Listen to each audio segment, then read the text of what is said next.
Well, hey guys, Thorzax here. Got a little late night reloading going on. This is that brass that I went and shot the other day. I'm going to go ahead and load this with the PPU 150 grain, you know, M2 ball projectile. I just load these once they're twice fired. I just load these and put them on end block clips and then package them and put them away. And this is just basically my shooting ammo. With H4895, I've been using 46.4 grains of H4895. One thing about H4895 does not have the graphite content in it that IMR does. IMR, it stands for Improved Military Rifle. And the reason why it has the extra graphite in it is because the ammunition is made to be shot in machine guns, fully automatic weapons. Okay, so you want the lubricity of the coating of the graphite to coat the barrel so that you're reducing friction. Okay, so you're not heating the barrel up that much. So that's one thing that H4895 does not have. Now, for your reloaders, guys go out there and shoot, that sort of thing. They're not shooting rapid fire, matches and stuff like that. H4895 is just fine. You can use it. You use a lot less of it actually, and you get the same performance of IMR 4895. There was another thing I wanted to go ahead and bring up. Okay, I don't think I have anything to really point with here, but let's just improvise. Now this is the end cap of the forestock. Okay, this forestock came off of another rifle I used to own, and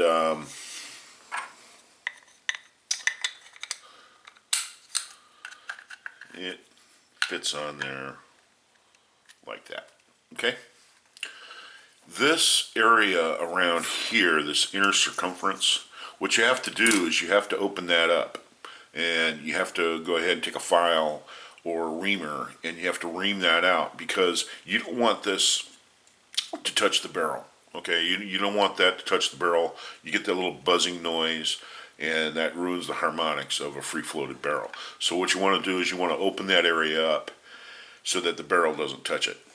And one of the things that I discovered was when I was fitting the forestock, that's on my rifle, is that it really, it was close. I mean, it was very close to touching the barrel. And it was an unmodified end cap, like on my rifle. So what I did is I took the forestock apart. I took the other end cap that I have, and I reamed that and put it back on there so it's not touching the barrel. So I'd kind of like to go out and fire it to see how the accuracy is. The thing is though is that I don't want to waste a bunch of bullets going down that barrel when I have the Douglas barrel still. Which, by the way, like I said, I got to save my money. I'm going to go ahead and have a match chamber reamer made for it, and that will be a national match chamber that's in the gun. And national match chambers are different than the standard run-of-the-mill SAMI spec, because if you get a SAMI spec reamer, then the free bore to the lands where it starts to lead, it starts to taper into the lands and grooves. Okay, that is at a set distance, for SAMI, and that means that that dimension is for all rifles. Okay, all rifles, which is a wide spectrum. Okay, now what I plan on doing is having that free bore shortened up a bit, so where I don't have bullet jump going into the rifling. I can adjust that. I can adjust it back, and still have a little bit of bullet jump going in there. But what the bottom line is that it'll make the barrel last longer because of throat erosion, if that makes any sense. Because if you use a SAAMI spec reamer, then you're going to have a SAAMI spec free bore and SAAMI spec lead into the lanes and grooves.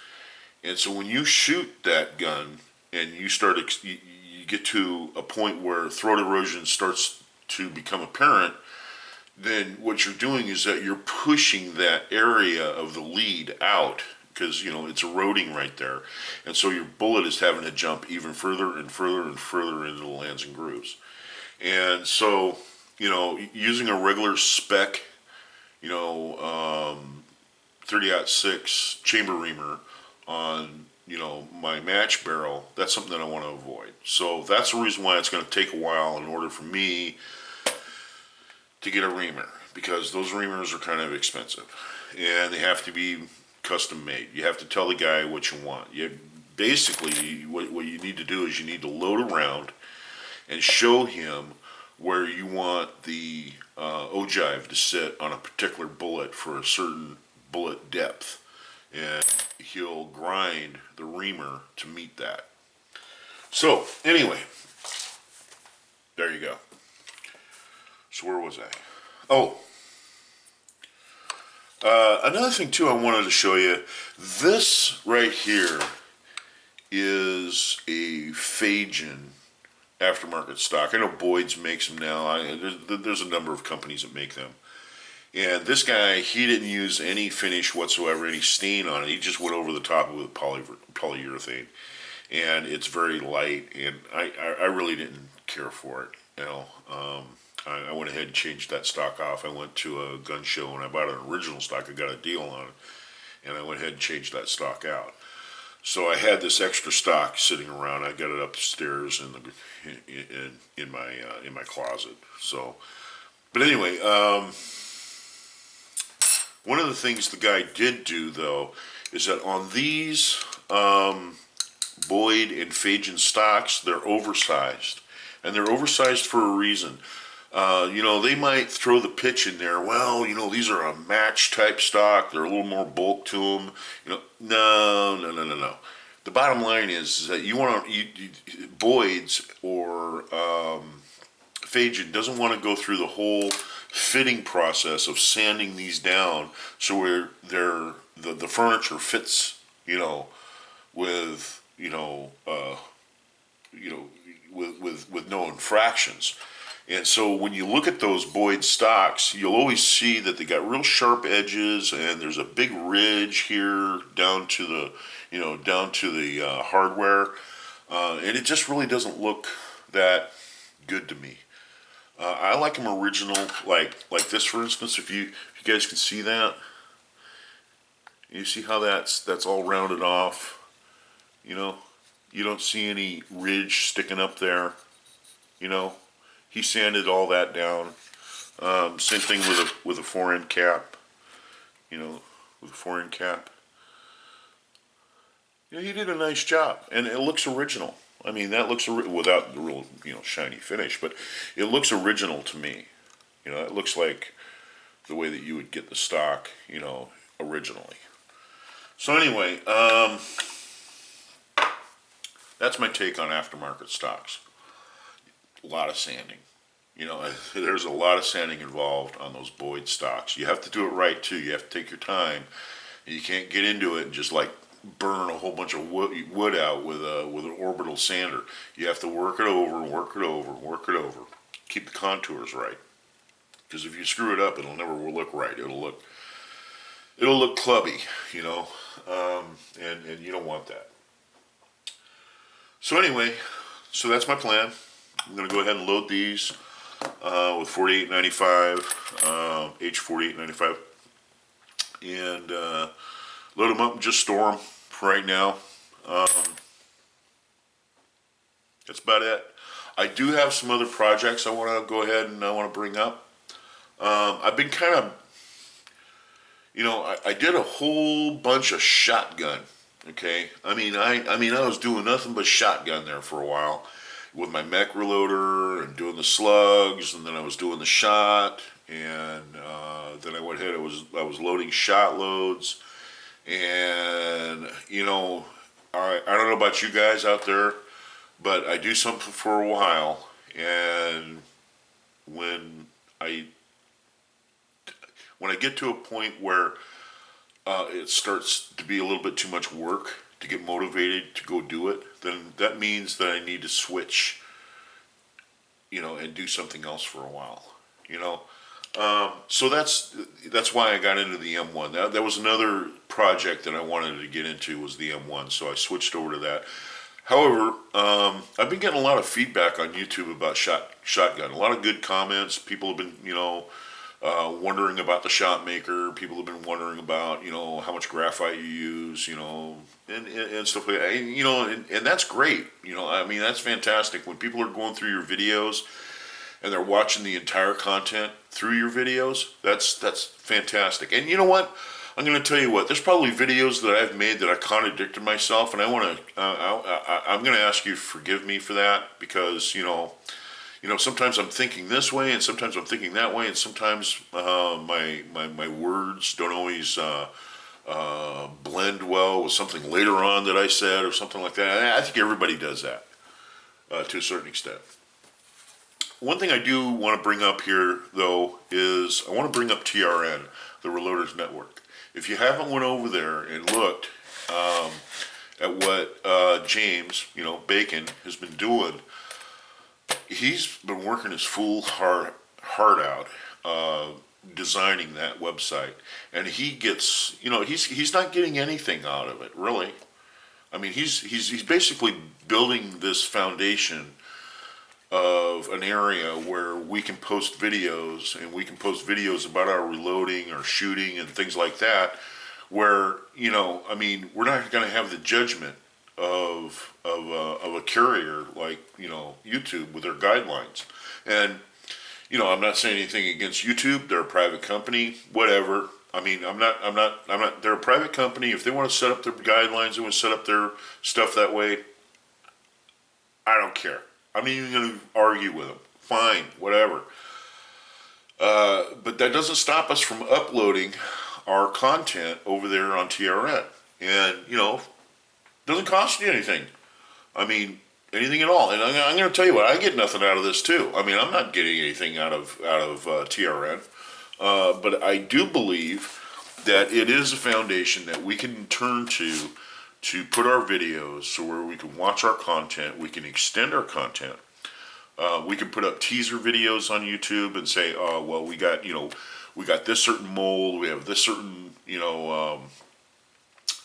thing that we want to do. We want to powder coat it with this. We want to use this sort of lubricant. We want to do this, that, and the other thing.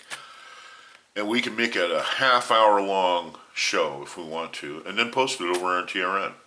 So, we don't have to be under the judgment eyes of YouTube in that situation.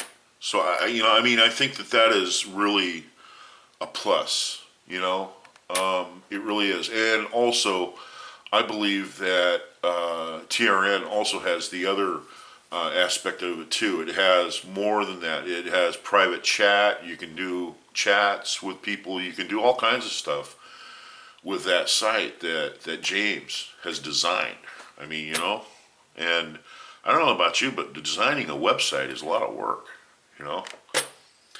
So, if you haven't looked at TRN, go over there and look at it. I know that there's different, promo codes that you can use, for Amazon and that sort of stuff, and certain proceeds will go towards supporting TRN. But you know what? He's not really making any money off that. You know what I'm saying? For the amount of hours that he has to put in, and for the amount of time that he has to put in, the product feedback or kickback that he's getting is not really that much money, really. It really isn't. Compared to what he's doing, he's not making any money at all. It costs him more than it does to produce it. So, that's my take on it. One thing I am going to bring up, okay?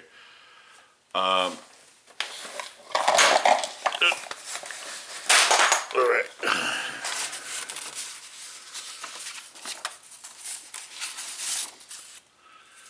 Like I said, this was the target that I shot back in the day at 100 yards. This is 173 grain M118. This is a special ball round, shot out of a 308, out of an M1A that I had, and I was able to do this nice little cluster here. Okay, and then this right here, I showed you this the other day. This is a nice little cluster here that I went and fired with the same gun with 150 grain Hornadies. Now, when I went out to the range the other day and I went and fired the M1, let me reach over here. Okay. I'll tell you what, I still got it. You know what I mean? That was 20 years ago. I still got it, guys. I still got it. And that was a personal thing. I'm not showing off to you guys. I'm not showing off my skill set. I'm not doing anything like that. Don't get me wrong. But when you're able, to see it on paper after 20 years with a different gun. Not only that, a gun that you made, that you chambered, that you did the refinements on. That's satisfaction, It really is. That's very satisfying. I think it's great. So, it isn't about the reloading. It's not about the gun. It's not about the targets. It's not about the quality of glass. It's not about, tweaking every load and doing all this stuff. It has aspects and all that. However, when you're able to do that, after 20 years of being dormant, of just going out and shooting the occasional rifle, that was back in the day when I was a contender. I was going to service rifle matches like every other weekend. And I, that little cluster that I was showing you. But to pick up an M1 and after a little bit of practice, being able to shoot ragged hole again, that's awesome. That really does something for your personal fortitude, Very satisfying. And you know what? People that are not into firearms won't get that. You know what I'm saying? They don't get it. They're just like, they just don't get it. So anyway, this is Thorzak's. I'm going to go ahead and get this uploaded. I think I covered just about everything I was going to go ahead and talk about. I'm going to get these, start loading these, get these all packaged up and put away. But right now I probably have about 400 rounds, just packaged up in an ammo can, on en-bloc clips. So that'll be to my disposal. I can just go ahead and fire those whenever. But I need to save my money for a chamber reamer. So to get the Douglas barrel put on that rifle. So anyway, Thorzak's, I'm signing out.